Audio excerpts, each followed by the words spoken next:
These are the technology stories that look small at first glance, but quietly changed how systems worked, spread, or failed. From architecture to games to defense, each one hides a mechanism worth seeing. A modernist house in Connecticut looked expensive, but its support hardware cost just $22. The cables were the surprise. In 1947, Marcel Breuer built House 2 in New Canaan, Connecticut, as a home for his family. It was a two-story modernist house with glass, wood, and stone finishes. The trick was cantilevering, which means part of the house projects outward while the structure balances back inside. That let a small amount of cable hardware help hold the overhanging form.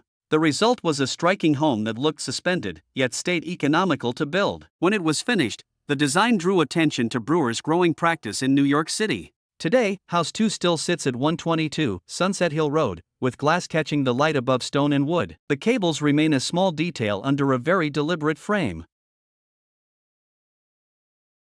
The backup command center sits inside a mountain in Colorado, not on top of it, inside Cheyenne Mountain. In February 1967, the Cold War pushed planners toward a bunker, not a glass building. Cheyenne Mountain Complex became a protected operations site. The logic was continuity. Underground chambers and hardened infrastructure were built to stay partially resistant to nuclear-tipped missiles. So the site serves as an alternate command center for NORAD and USNRTHCOM. Royal Canadian Air Force personnel also work there. That is why the mountain still matters. If the surface is compromised, the command post keeps going. The entrance stays quiet, behind the rock.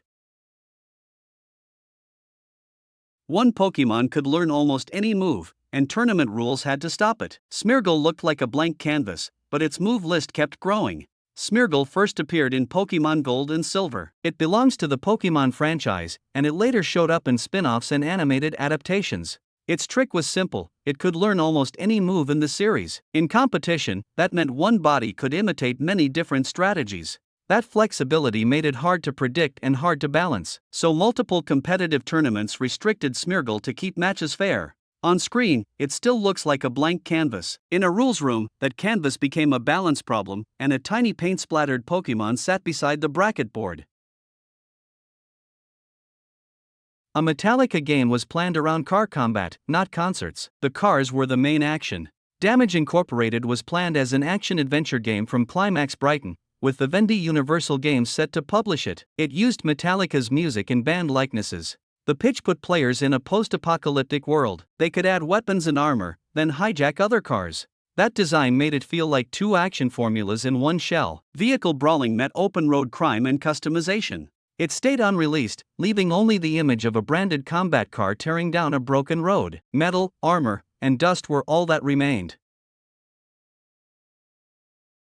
A Sega Saturn game was sold only at convenience stores. Not game shops, not electronics aisles, just everyday counters with snacks and magazines. In 1997, Sega released Digital Dance Mix Volume 1 Namium Euro for the Saturn. It was a music game built around a pop star tie-in. Inside, you watched virtual performances and played mini-games themed around Namium Euro. It also used two songs from Sweet 19 Blues, Chase the Chance and You're My Sunshine. That meant the retail channel was part of the design. The game was built to be found beside milk, magazines, and late-night snacks. So the Saturn disc sat in an ordinary store, but the package carried a pop performance and two songs on one plastic case. On the shelf, it looked like any other item at the counter. This air race cared more about fuel and endurance than speed. In Latvia, the Civil Aviation Commission ran flight around Latvia every year from 1936 to 1938. In 1938, pilots faced a 1,087-kilometer course. The scoring mixed landing accuracy, aircraft speed, and marker drops onto bullseye targets. A pilot had to fly straight, touch down cleanly, then release a marker at the right point. That made the contest a test of control, not just raw throttle. Pilots were judged by how steadily they handled the aircraft over distance. So the real challenge was making one aircraft go far, land accurately, and still save fuel. The last thing you notice is the bullseye on the ground. One of the first Chinese steam locomotives reached the United States. Boone and Scenic Valley Railroad 8419 was one of them.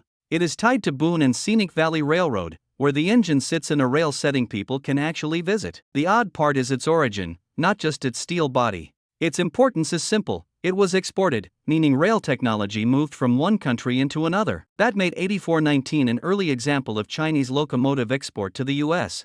So the locomotive is notable not for a headline feature, but for where it came from and where it arrived. That shift widened the map of rail supply. In an American rail setting, 8,419 stands as heavy steel from an earlier cross-border exchange. The machine itself is the clue, sitting beside the rails and steam.